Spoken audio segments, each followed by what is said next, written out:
orang ya, 6 orang itu peta jabatannya adalah analis kosakata, Prof.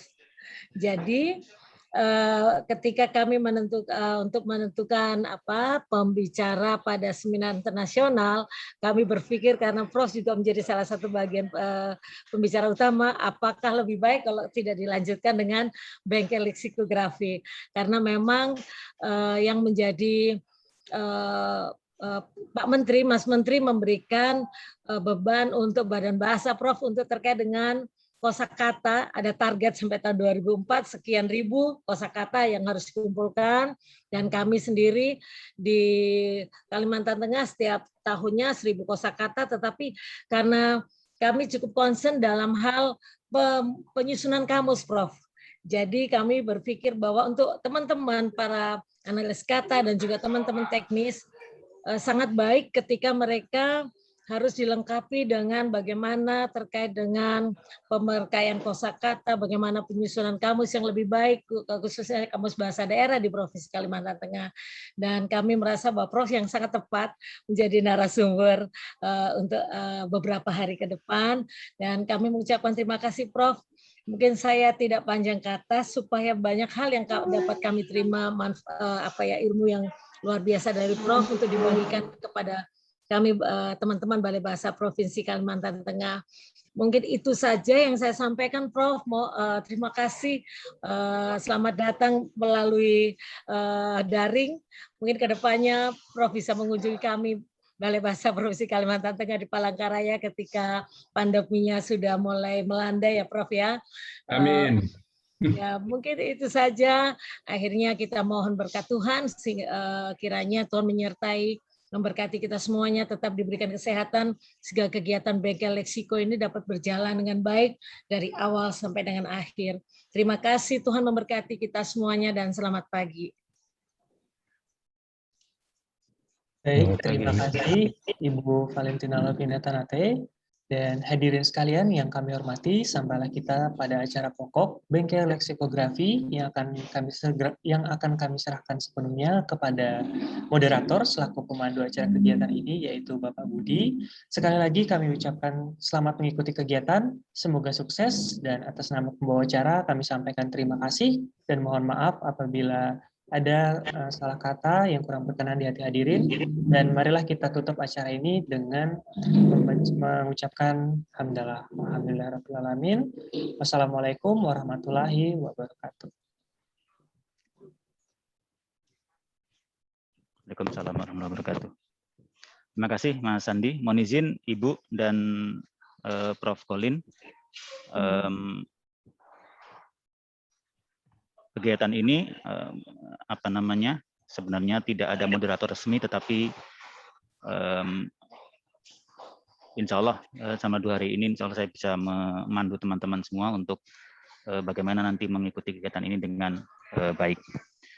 Teman-teman semua, Ibu Kepala dan Pak Colin, kegiatan ini kami lakukan seperti tadi disampaikan oleh Ibu Kepala bahwa fokus kegiatan kami tahun ini dan tahun depan adalah pemerkayaan kosakata.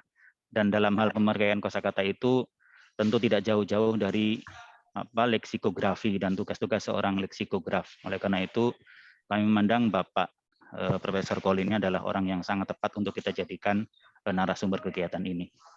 Baik, teman-teman semua dan Ibu Kepala, mohon izin untuk membacakan biodata singkat Pak Colin, meskipun saya yakin kita semua sudah mengenal beliau. Kemarin juga sudah sempat disinggung sedikit oleh moderator ketika pleno pertama seminar Sinar Bahtera kemarin. Nama beliau James Thomas Collins, is a distinguished professor at the Institute of Ethnic Studies, National University of Malaysia. Minat utama beliau adalah Austronesian Historical Linguistics, Malay Dialektology, the Minority Languages of Maluku and Borneo, and the Social History of Malay. Pak Colin telah menulis 27 buku, diantaranya The Historical Relationships of the Languages of Central Maluku, Indonesia, Asilulu English Dictionary, Malay World Language, A Short History, Bibliografi Dialek Melayu Semenanjung Tanah Melayu, Penelitian Bahasa di Maluku, dan Keberagaman Bahasa dan Etnisitas di Kalimantan Barat. Pak Colin juga pernah menjadi guru kami waktu itu diklat pemetaan bahasa tahun 2005 kalau tidak salah, yang dikirim dari Balai adalah saya dan Pak Tony. Semoga Pak Colin juga tidak lupa dengan saya, karena itu sudah 16 tahun yang lalu. Dan hari ini kita dalam 1 minggu ini kita mendapat kehormatan untuk bertemu dengan beliau kembali. Baik Pak Colin, tanpa berpanjang kata, Bapak disilakan untuk menyampaikan paparan terkait dengan leksikografi. Waktu, teknis, dan model penyampaian kami serahkan sepenuhnya kepada Bapak. Silakan Bapak. Terima kasih. Ingin saya menggunakan slide PPT. Iya.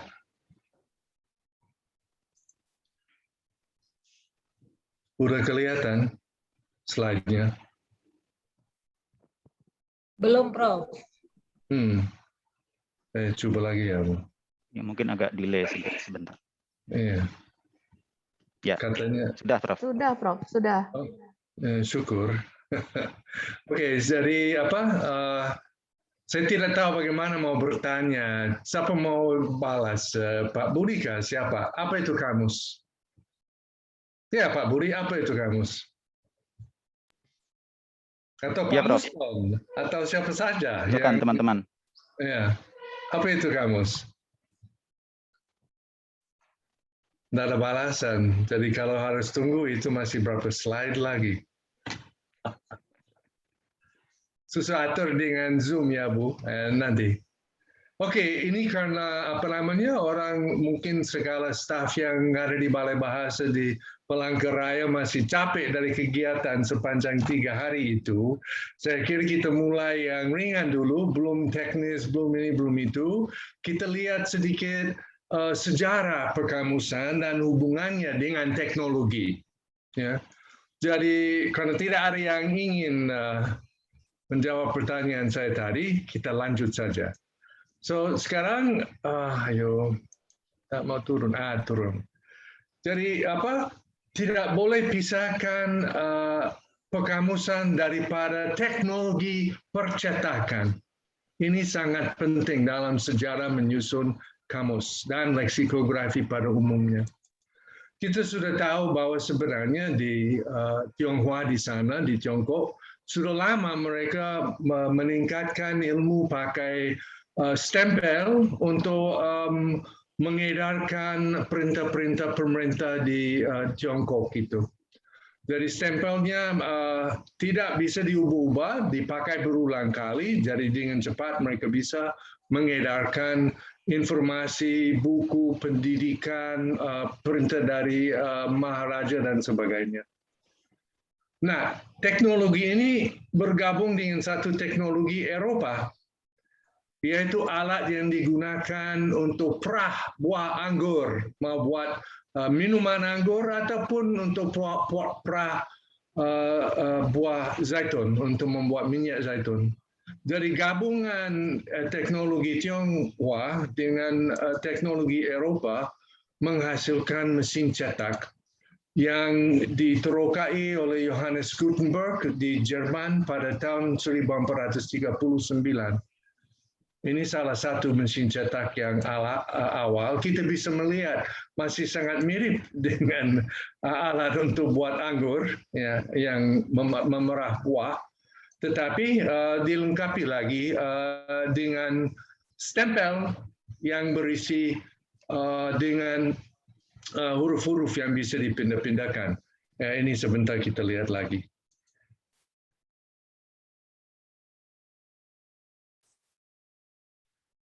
Ini bahasa Inggris tapi saya terangkan ya. Jadi penciptaan Gutenberg itu sangat penting. Ini juga sebenarnya teknologi tinggi. Kelihatannya seperti sederhana, hanya peralatan pertanian. Tetapi pertama Gutenberg memperkenalkan cat huruf yang bisa dipindah-pindahkan. Tidak seperti sistem Cina yang tidak ada perpindahan, sudah dibuat sekali pakai, itu halaman berbeda. Kemudian menggunakan tinta yang berminyak, menggunakan acuan yang bisa diatur-atur. Dan ini yang penting, mengadakan huruf-huruf yang bisa dipindahkan secara mekanis. Jadi menggunakan alat tekan yang seperti yang dikatakan tadi itu yang digunakan dalam pertanian di Eropa. Jadi kombinasi semua elemen ini memungkinkan penghasilan atau produksi buku cetak pada skala yang besar. Dan juga dengan harga yang murah, bukan saja untuk pembeli, tetapi juga untuk pencetak atau perusahaan percetakan.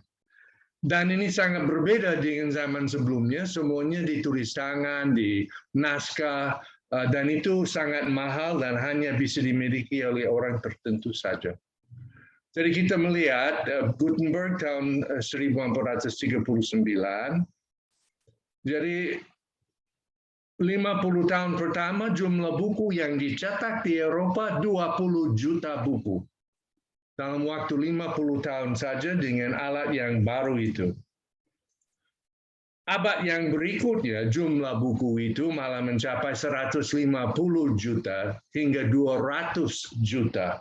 Jadi ini satu peningkatan luar biasa dan sepertinya serta-merta dalam waktu hanya berapa puluh tahun dari tidak ada buku cetakan, hanya ada naskah manuskrip tulisan tangan, tiba-tiba sudah ada banyak sekali buku di pasaran karena mudah dibuat, mudah dicetak, dan murah dibeli dibandingkan dengan manuskrip dulu.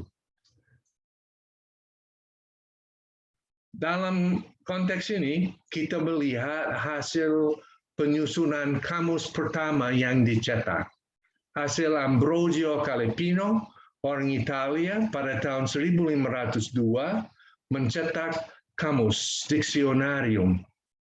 Kamus itu kamus bahasa Latin, eka bahasa, dan ini sudah kebiasaan di Eropa. Sebelumnya memang ada kamus, tapi kamus tulisan tangan yang hanya boleh dirujuk di tempat-tempat tertentu saja, bisa dilihat-lihat begitu, bukan untuk diedarkan pada murid-murid yang belajar bahasa Latin, karena semua pendidikan di Eropa pada waktu itu dan sebelumnya hanya dalam bahasa Latin, belum pakai bahasa Italia atau bahasa Jerman atau bahasa Inggris untuk pendidikan. Bahasa pendidikan bahasa Latin.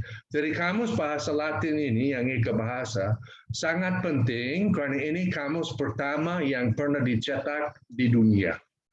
Dan yang lebih menarik lagi untuk perkembangan ilmu leksikografi, kamus ini untuk jangka waktu yang lama menjadi teladan contoh untuk kamus dwibahasa malah yang multibahasa. Jadi asalnya eka bahasa, tapi kata-kata entry-nya, kata masukannya itu digunakan untuk menghasilkan kamus lain. Pertamanya kamus Latin Italia, kemudian berikutnya berapa bahasa lagi, dan kemudian kecenderungan menerbitkan kamus Calepini, jadi arti bukan Calepini yang menyusunnya, karena dia meninggal hanya sekitar 10 tahun setelah kamusnya diterbitkan. Tetapi masih diberikan nama kamus Calepini karena kata entry mengikuti kata-kata yang didapati dalam kamus Latinnya Calepini itu. Calepino itu. Jadi misalnya kita melihat ini yang terbit kira-kira 100 tahun sesudah kamus Calepino, masih diberikan nama Calepini Dictionarium. Tetapi kalau diperhatikan bagian ini yang sangat kecil, ini bukan saja kamus dwibahasa, tapi multibahasa. Bahasa Yahudi, bahasa Yunani, bahasa Prancis, bahasa Italia, bahasa Jerman, bahasa Belanda, bahasa Spanyol, bahasa Polandia, bahasa Hungaria, dan akhir sekali dan paling tidak penting, bahasa Inggris. Oke, so ini kamus multibahasa dan format ini sangat populer juga di Eropa pada waktu itu. Semua kamus Latin baru bahasa-bahasa berikutnya. Jadi masih pakai entry yang diciptakan oleh Calepino pada tahun 1502. Nah, kamus Kalepino itu menjadi dasar kamus yang pertama dicetak di Asia, di Jepang. Abad yang ke-16 saja Jepang sudah terkemuka di Asia. Kamus ini dicetak di Amakusa, satu pulau yang kecil di antara Nagasaki dan Kumamoto. Waktu itu ada seminari yang didirikan oleh misionaris Katolik di Jepang Selatan. Jadi disitulah mereka menerbitkan Dictionarium Latino Lusitanicum Aquaponicum. Jadi ini kamus tribahasa, bahasa Latin, Portugis, dan Jepang. Jadi ini kamus bahasa Asia pertama dan kamus pertama yang dicetak di Eropa pada tahun 1595. Jadi ini sangat menarik dalam sejarah leksikografi. Bagaimana di Indonesia? Kamus pertama yang dihasilkan di Indonesia, dari Indonesia, tentang Indonesia, dihasilkan awal abad ke-16 dan diterbitkan di Eropa. Tapi sumbernya Maluku. Harus ada datanya. Sumbernya Maluku. Jadi kamus ini berdasarkan kosakata yang dicatat di Pulau Tidore. Ini kamus Pigafetta. Berdasarkan kajian lapangan, kajian empirisnya di Tidore pada tahun 1521 dan juga sebelum ke Tidore dia mengunjungi Brunei. Kan itu cerita panjang, tapi dia dalam pelayaran Magalhaes mengelilingi dunia setelah berangkat dari Filipina ke Brunei dan ke tempat tujuan sebenarnya Tidore untuk muat cengkeh. So itu satu buku lagi, saya tidak sempat mau ceritakan itu banyak. Jadi Pigafetta seperti Kalepino, orang Italia Utara, malah kalau tidak salah dari provinsi yang sama. Dan mereka memang menikmati Renaissance di Eropa. Dan sangat tinggi pendidikannya mereka berdua, sehingga Pigafetta mengumpulkan kata-kata Melayu di Tidore.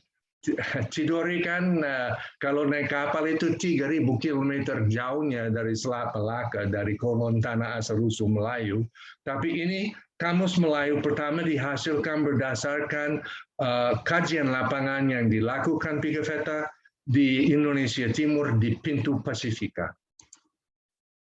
Nah, ini peta yang terdapat dalam bukunya Pigafetta, cuma tidak ikut kompas, utaranya di sebelah kiri. So ini Pulau Tidore. Ini satu versi yang diterbitkan 200 tahun kemudian di Italia, karena orang Italia masih berbangga dengan tulisannya Pigafetta. Tapi versi bahasa Italia terbit pada pertengahan abad ke-16 itu yang memuatkan kosakata Melayu. Ini saya berikan beberapa contoh. Siapa yang bisa menduga 1 sampai 13 itu bahasa Indonesianya apa? Silakan, Pak Budi, nomor 1. Iya, Pak. Itu. Kapal mungkin, Pak. Apa? Kapal mungkin. Kapal. Pak Muson, namanya keluar di situ. Nomor 2, ala proa. Ini, apa itu? Alun. Wah, ini sebenarnya haluan. Haluan ya. Iya kan, bagian depan kapal kan, bagian depan kapal semua istilah kapal. Karena bangsa Nusantara kan orang kapal. Pelaut ya. Jadi saya start dengan istilah yang berkaitan dengan kapal. Oke, haluan. Kalau haluan di depan, yang di belakang apa namanya di kapal? Buritan. Nah, ini untuk layar. Layar. Tian, Arthur. Iya. Nomor 5 tiang kan? Tiang. Nomor 7.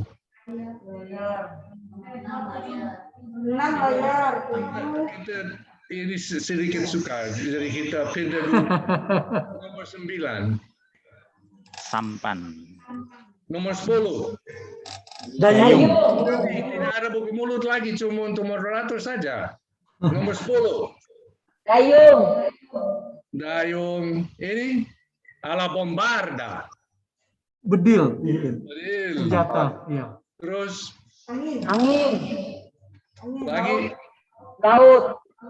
Oke, so kata-kata ini masih dipakai selalu dalam bahasa Indonesia dan ini dari 500 tahun lalu, malah 600 tahun lalu. Maaf, ini kan sudah 2021. Ini dipungut di Pulau Tidore tahun 1521. Ya kan? Jadi itu sudah berapa ya? 600 tahun lalu kah? Atau hanya 500? Matematika bukan bidang saya, orang teknisi. Oke, kita kembali pada kata yang sedikit sulit dan tidak banyak digunakan lagi dalam bahasa Indonesia maupun di Malaysia.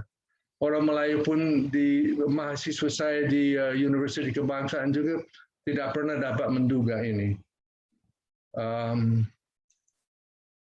Ini bahasa Indonesianya, temberang. Temberang itu tali-tali yang digunakan untuk memperkuat tiang. So dalam bahasa Indonesianya temberang, tapi mungkin sudah tidak ada lagi orang Indonesia yang mengetahui istilah itu. Tapi ada di kamus, bisa lihat kamus bahasa Indonesia, pasti ada temberang. Oke, kita lanjut.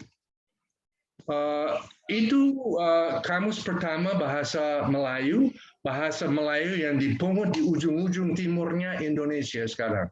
Jadi ini bahasa Melayu Nusantara, tapi kita sudah lihat bahwa kata-kata itu kecuali mungkin satu tidak terlalu asing pada bangsa Nusantara, orang yang memang berlayar. Sekarang kita lihat pengaruh dari leksikografi Belanda. Bahasa Belanda agak terlambat juga memperoleh kamus, tidak heran lah. Mungkin tadi di dalam kamus Scalapino tadi itu saya menduga yang ditulis Belgica itu sebenarnya bahasa Belanda, karena bahasa Belanda kan dituturkan juga sebagai bahasa ibu di Belgica Utara, ya kan? Jadi mungkin dengan istilah Belgica di dalam kamus Scalapino yang dimaksudkan bahasa Belanda. Tapi ini kamus ini karya Cornelis Kilian yang terbit pada tahun 1574, Dictionarium Teutonico Latinum. Jadi ini bukan bahasa Latin ke bahasa ibu, tetapi dari bahasa Belanda yang diberikan nama pada zaman itu, bahasa Teutonico, atau Teutonicum. So ini bahasa Belanda Latin, berbalik dari kamus Scalapino, dan ini merupakan kamus pertama dan ada beberapa edisi yang diperbaiki dan diterbitkan kemudian di Antwerp kalau tidak salah. Ya, Antwerpia di bawah ini kan tempat terbitnya. Yang ini dari tahun apa namanya? 599,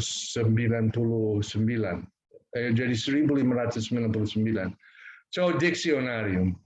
Nah, kamus ini dan suasana itu mungkin mempengaruhi kamus-kamus bahasa Melayu yang berikutnya. Ada juga Spraak in the Woordboek yang dihasilkan oleh Frederik de Houtman pada tahun 1603. De Houtman ditawan hampir selama 2 tahun di Aceh. Jadi orang Aceh berperang dengan kapal Belanda yang mendarat di sana, dan De Houtman menjadi antara tawanan di sana. Tapi akhirnya dibebaskan dan dia kembali ke negeri Belanda menerbitkan buku ini, buku dialog, Spraak, dan buku kamus, Woordboek. Atau fokus sebenarnya dalam buku ini yang di sini Samenspreken, jadi dialog bersama dalam bahasa Melayu. Tapi di belakangnya terdapat kosakata Melayu yang digunakan di dalam dialog itu. Buku ini masih ada di negeri Belanda dan pernah juga diberi edisi baru dalam bahasa Prancis kira-kira 20 tahun lalu. Tapi kamus yang benar-benar bagus dari abad yang ke-17, kamus yang dihasilkan oleh dua pendeta Belanda yang ditugaskan di Ambon. Pendeta Wiltens dan terutamanya pendeta Dankerts yang menyempurnakan kamus ini. Kamus ini memang setara dengan apapun kamus yang ada di Eropa pada waktunya. Sebab itu saya bilang ini kamus yang luar biasa. Kamus ini berisikan daftar kata Belanda Melayu, diikuti daftar kata Melayu Belanda, kemudian ada berapa dialog-dialog contoh. Ini pertama kali kita lihat etimologi dalam bahasa Indonesia, bahasa Melayu, daftar kata serapan Portugis, daftar kata serapan Ternate, dan di belakang sekali terdapat antara tata bahasa pertama untuk bahasa Indonesia. Ada tata bahasa ringkasan. Itu dalam bahasa Latin, lain semuanya dalam bahasa Belanda dan bahasa-bahasa targetnya bahasa Melayu, Portugis, Ternate, dan sebagainya. Kamus ini luar biasa, memang bagus sekali, dan terbitnya malah sudah 400 tahun lalu. Kita lihat dari isinya memang setara dengan kamus-kamus yang terdapat di Eropa pada waktu itu. Ini satu contoh. Ini CA ini berarti sekarang ejaannya KA. Coba kita lihat mulai dengan kata ini, itu kata apa dalam bahasa Indonesia sekarang? Itu. CABAL. Ingatan, C itu K. Kabel, apa ya? Well, puppet dalam bahasa Indonesia. Kebal. Kebal. Kan? Kebal. Tahan banting. Iya ya. Ya ditulis di situ. Terik, keras, kan, strong, kan. Oke. Yang ini berikutnya.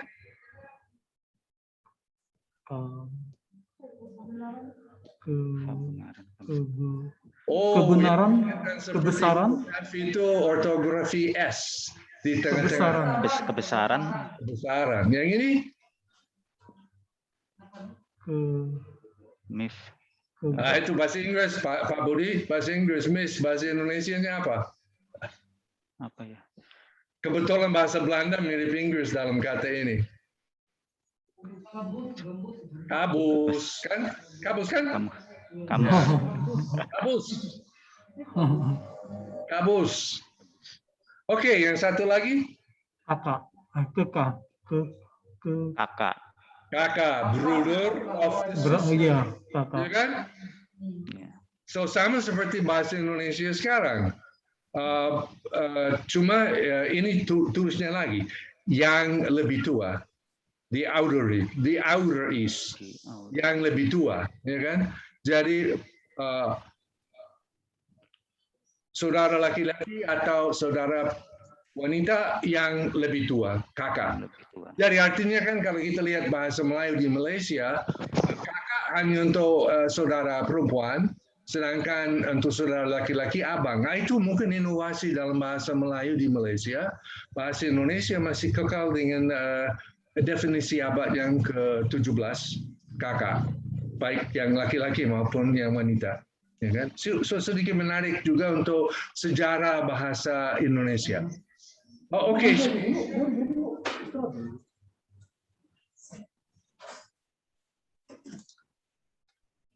Ini kata apa?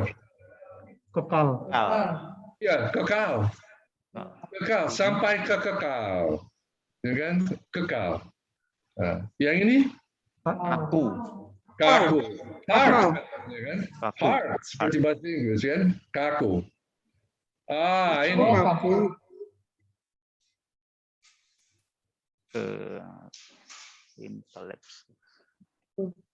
Keraton mungkin. Keraton sekarang kan, tapi ini kan bahasa Jawa dalam bahasa Melayu atau bahasa Indonesia day. Jadi seperti kita lihat datuk dan ratu kan, jadi ini mungkin dulu sebenarnya ini mungkin salah ketik ini, harusnya mungkin kedaton. Ya.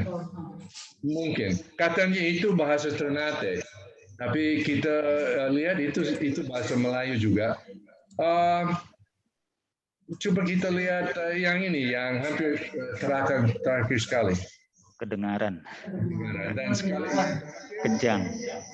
Ini kajang. Ini masih ada di Kamus Besar Bahasa Indonesia, dan ini berkaitan dengan lautan. Orang pakai kajang biasanya di perahu, semacam tikar yang kasar yang dipakai untuk tutup kepala ataupun muatan kalau hujan atau matahari keras.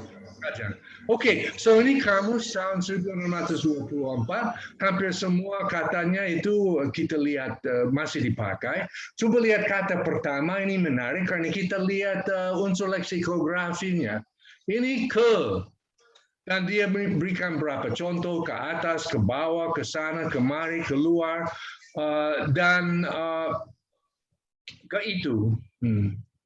Oke, so ini sangat menarik karena kita melihat uraiannya bukan sekadar kosakata atau glossary, tetapi sudah ada contohnya seperti juga kaku dan sebagainya, uraiannya panjang.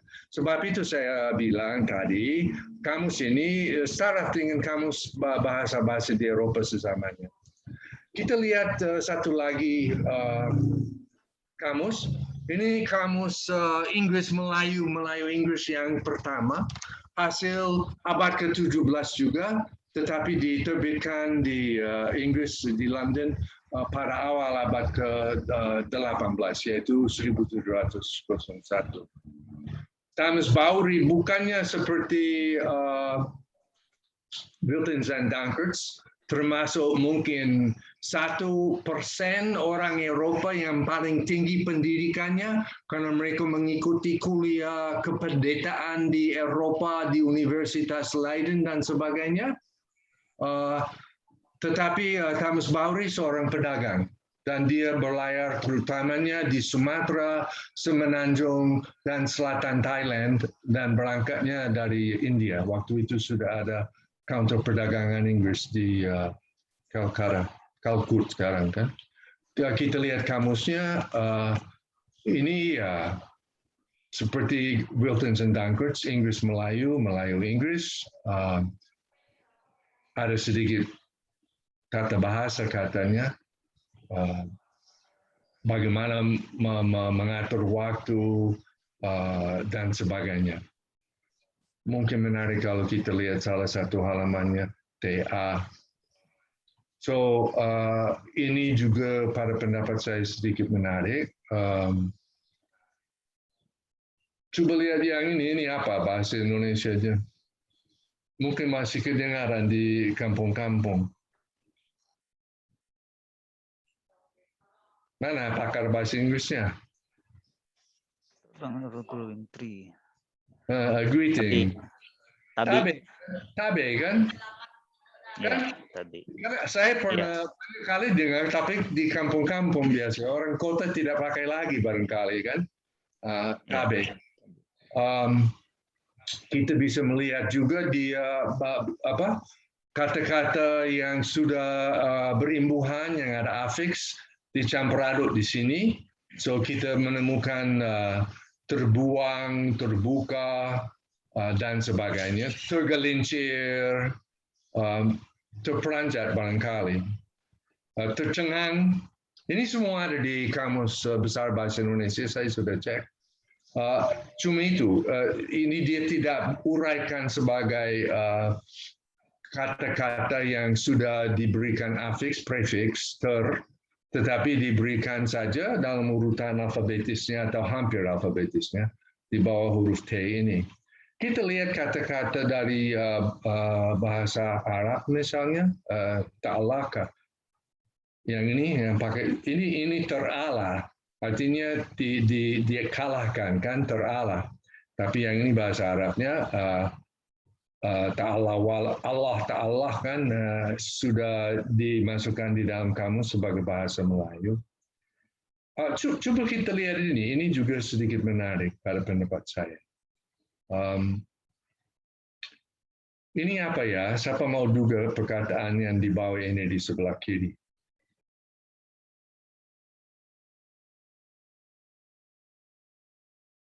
Masih dipakai sekali-sekali.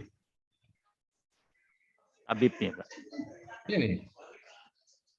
Tabib. T-A-B-E-I-B. Bagaimana Pak Budi? Tabib sepertinya, Pak. Ya, tabib. Nah, tulisnya juga dokter, surgeon dan sebagainya tabib. Tapi yang menarik, sekarang tabib jarang kita dengar kan? Masih ada, tapi jarang kita dengar. Tapi yang menarik di sini satu kata yang tidak ada lagi dalam bahasa Melayu, bahasa Indonesia. Tabibat. Tabibat. Ini dari kata tabib ditambah afiks Arab, karena tabib juga bahasa Arab kan, ditambah afiks Arab, ditambah afiks Arab dapat tabibat. Nah, ilmu kedokteran. Nah, itu menarik. Abad yang ke-17, abad yang ke-17, tahun 1600 ke atas, kata tabibat masih dipakai dalam bahasa Melayu dengan arti kata ilmu kedokteran, ilmu perubatan, dan sebagainya.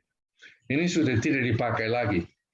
Banyak kata lagi dalam bahasa Indonesia yang masih pakai at di belakang, tapi bukan tabib. Tabibat sudah tidak digunakan lagi. So, ini kamus, karena tidak ada interaksi dengan kebanyakan orang yang nonton, saya sudah selesai dengan slide saya. Tapi mungkin ini bagusnya, kita pikirkan apa gunanya kita lihat sejarah perkamusan dalam kuliah leksikografi. Pertama, karena kita mau memperlihatkan keterikatan perkamusan dengan teknologi percetakan. Ini satu konsep yang penting. So itu pertama, kamus dan percetakan seiring. Dan kamus-kamus termasuk di antara buku-buku awal yang dicetak, mulai dengan kamus Calapino pada zaman perkembangan ilmu percetakan di Eropa. So ini teknologi yang paling hebat pada waktu itu. Ada yang berpendapat bahwa penemuan teknologi percetakan merupakan penemuan yang terpenting selama 1000 tahun, selama 500 tahun. Dari tahun 1439 sampai sekarang, ini penemuan yang paling penting, percetakan. Jadi dia setara dengan digitalisasi yang kita bicarakan kemarin pada abad ini, ya kan? Tapi selama 500 tahun ini yang penting, percetakan. Dan kamus langsung berkait dengan perkembangan teknologi sezamannya itu. Jadi dalam konteks makalah saya kemarin dulu, 3 hari lalu kan, dalam konteks dokumentasi dan digitalisasi, ini setara dengan usaha itu, tapi 500 tahun lalu. Dan yang pertama, hubungan leksikografi dan teknologi terkini kita harus akui dan juga kita harus kagumi. Dan kedua yang harus kita kagumi, adanya kamus bahasa Melayu yang dipungut di ujung timurnya Indonesia, di antara 30 kamus, 30 bahasa yang paling awal dikamuskan, termasuk bahasa Melayu yang sekarang menjadi bahasa Indonesia. So ini ada 2 hal saya kira yang penting. Pertama, hubungan teknologi dan perkamusan, dan kedua bahwa terletak di tengah-tengah itu bahasa Melayu yang sekarang menjadi bahasa Indonesia, kan? Dan datanya pun dipungut di Indonesia berdasarkan kajian lapangan, ya, kajian empiris. Dan mungkin kita sebut juga bahwa pada abad yang ke-17 mulai terbit kamus bahasa Melayu. Saya hanya soroti 3 di sini, tapi sebenarnya ada beberapa lagi. Kebanyakannya memang Melayu Belanda. Pernah dapat kamus Melayu Latin karena diterjemahkan. Kamus Wiltens dan Dankerts diterjemahkan di Roma dalam bahasa Latin dan kemudian itu juga diterjemahkan ke dalam bahasa Inggris. So mungkin ini juga satu catatan yang penting untuk kita bahwa bahasa Melayu, bahasa Nusantara sudah begitu populer di Eropa sehingga menjadi antara 30 bahasa pertama yang dikamuskan, tetapi malah kamusnya laku. Banyak sekali kamus yang dicetak di Eropa. Kamus ini dibawa oleh orang yang berlayar dari Belanda mau ke Nusantara, pasti membawa kamus ini.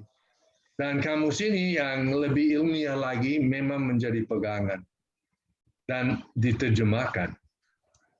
Dan kamus Bauri memang ditujukan kepada orang yang berdagang di Nusantara.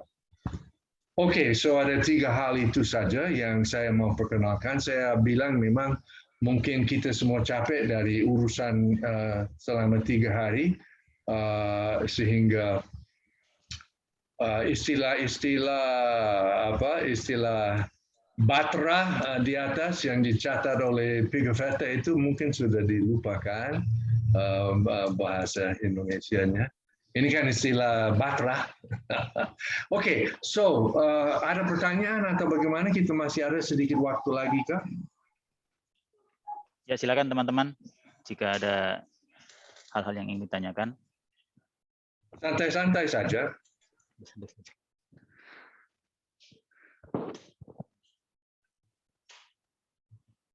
Ya, mungkin saya duluan, Bapak ya. Baik, Pak. Sambil menunggu teman-teman yang lain, dalam dunia perkamusan begitu kita jadi mengetahui kira-kira kata-kata atau istilah yang kita gunakan sekarang ternyata adalah kata-kata yang sudah lama ada, bahkan sudah ada ratusan tahun. Dan dari situ kita masih bisa menyelusuri begitu perubahan-perubahan bunyinya. Nah, kira-kira menurut Bapak ala nave, kemudian ala proa, ala popa, jadi kapal, alon, biritan, kemudian tamira, sau, itu kalau kita sekarang mengenalnya sebagai kapal, aluan, buritan, layar, sauh, dan seterusnya. Nah, perubahan dari dulu sampai sekarang kira-kira dipengaruhi oleh apa saja, Bapak? Apakah ada peran bahasa lain di situ, ataukah domestikasi bahasa asing yang dituturkan oleh bahasa orang-orang setempat dan seterusnya? Bagaimana, Bapak? Baik, Pak. Saya pikir ada 2-3 hal yang menghasilkan tulisan seperti ini. Pertama, ya, abad ke-16 belum ada ilmu fonetik, belum ada IPA. Jadi mau tidak mau juga tidak bisa dicatat dengan sempurnanya sebutan kata-kata yang kita kenal. So ada juga kemungkinan kesilapan Pigafetta sendiri, ataupun ini juga satu kemungkinan besar kesilapan orang yang mencetak, kan?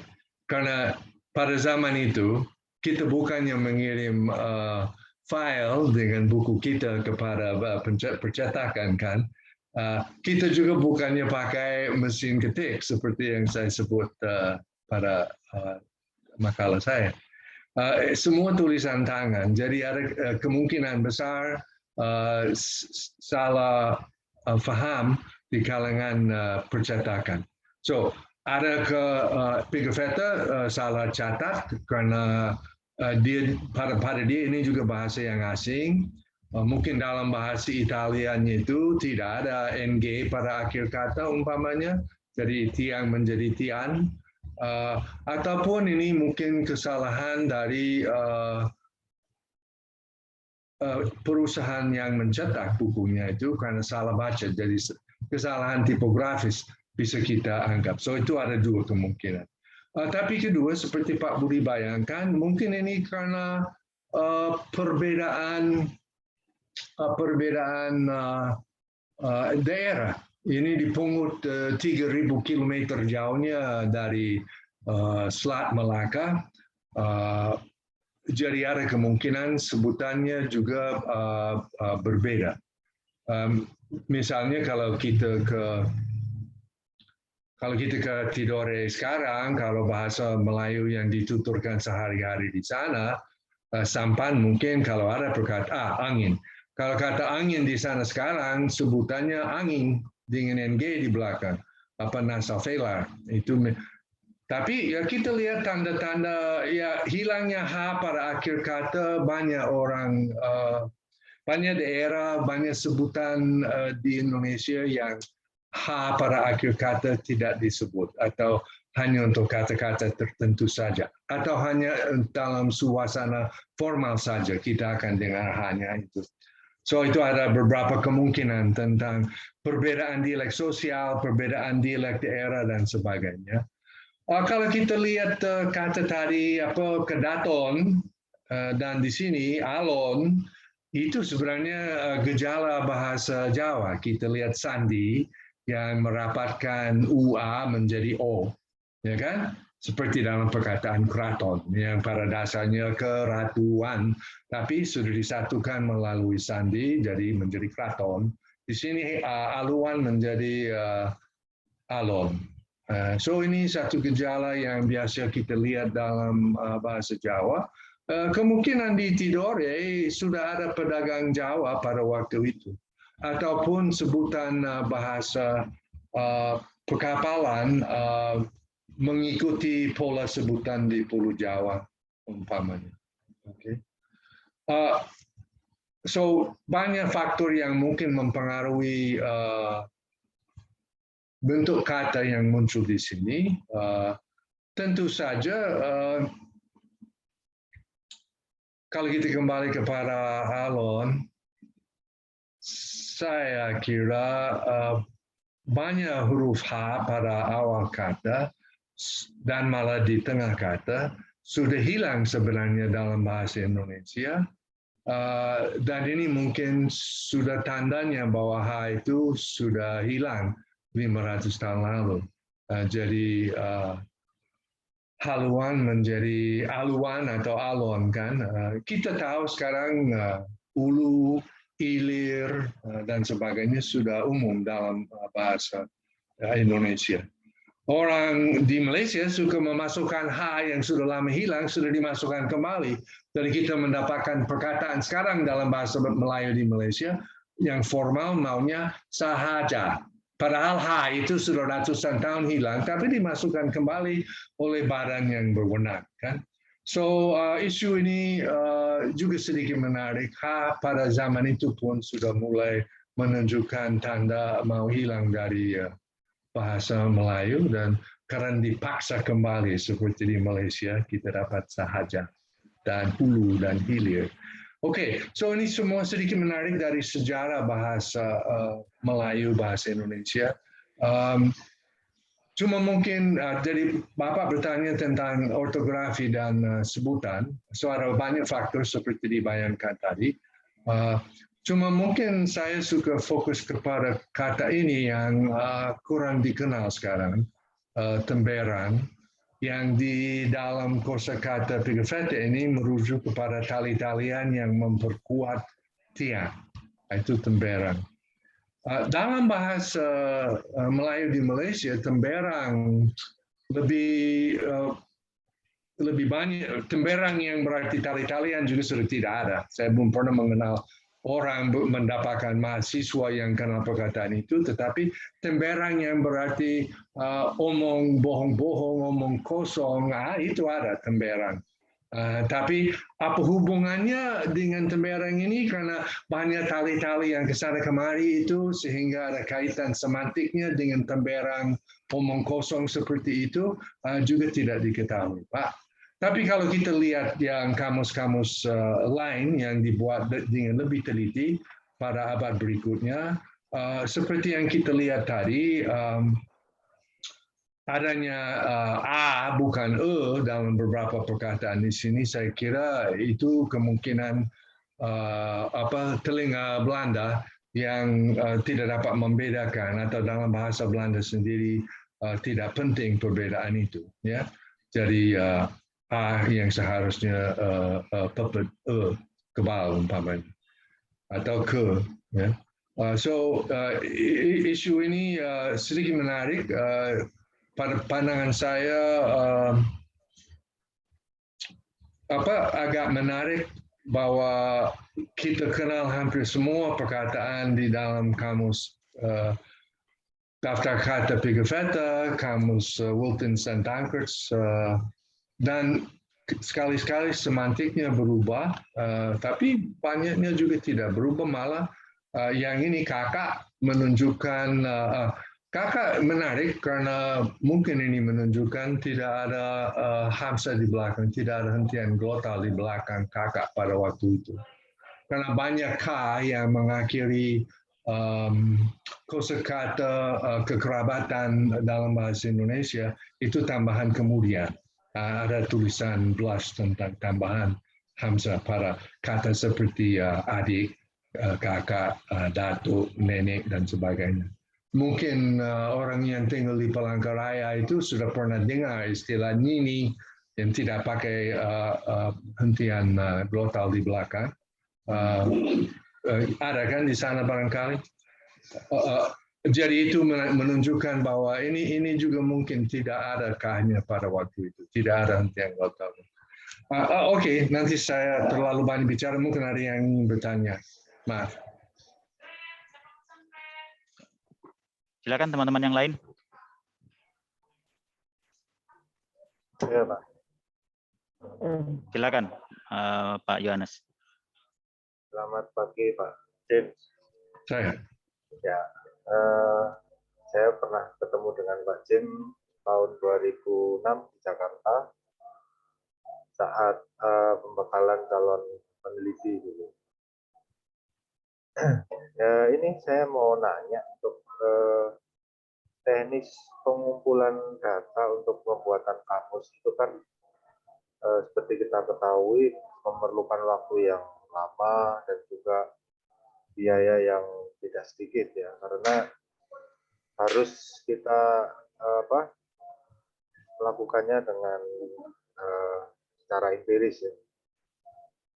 Seperti kita ketahui juga banyak para peneliti atau yang membuat kamus itu harus tinggal di suatu daerah itu bisa bertahun-tahun ya, tidak cukup hanya 1-2 bulan seperti itu. Dan kadang juga mereka harus memakai cara atau teknik dengan misalnya menikahi atau tinggal di tempat itu dengan menikah dengan penduduk setempat agar yang dihasilkan itu bisa lebih sempurna seperti itu. Nah, mungkin ada teknik yang lain atau cara yang lain yang lebih tidak terlalu membuat memerlukan waktu dan biaya yang besar, karena kalau sekarang ini kan mobilitas kita itu tidak bisa berlama-lama di suatu daerah atau berdiam diri, tetapi mobilitas kita yang kesana kemari seperti itu. Mungkin bisa ditanggapi pertanyaan saya. Terima kasih, Pak. Terima kasih, Pak. Kalau saya tanggapi komentarnya, pertanyaannya, mungkin besok pagi pada jam 8 akan kita bicarakan sedikit hal itu, dan sepanjang hari besok tentang teknik pengumpulan data dan sebagainya. Cuma mungkin saya memberi bayangan yang tidak pun ada dalam nota saya untuk besok.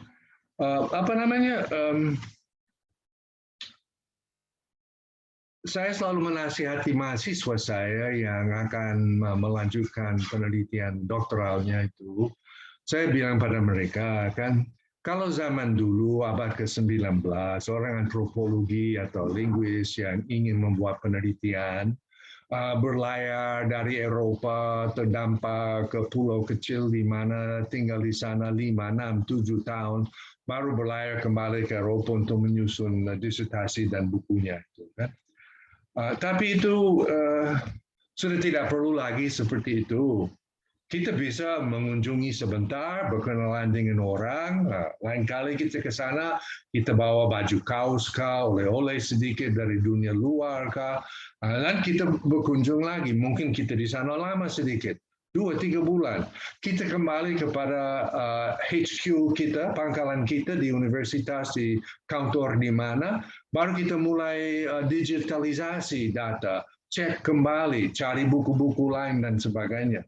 Dan kita melakukan hal itu berulang kali, dan itu malah lebih sempurna daripada berlayar, tinggal di pulau terpencil di Lautan Pasifik itu, sampai 5 tahun, sampai menikah di sana, kata Pak. Ini lebih efektif malah sekarang ini, kalau kita bisa melakukan kunjungan berulang kali, kita bisa melatih orang di sana, malah kita bisa menawarkan S1 atau S2 untuk penduduk di sana. Ini semua kebiasaan dalam penelitian yang saya lakukan, apalagi terutamanya waktu di Kalimantan Barat.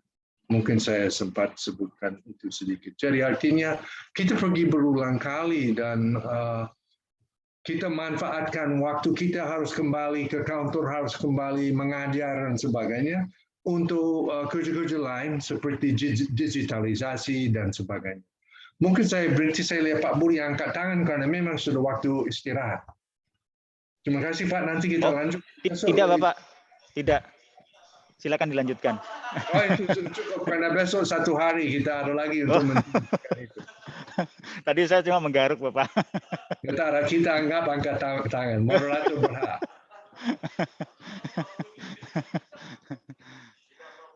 So kita istirahat setengah jam kah atau sampai setengah 10 begitu? Setengah 9 begitu?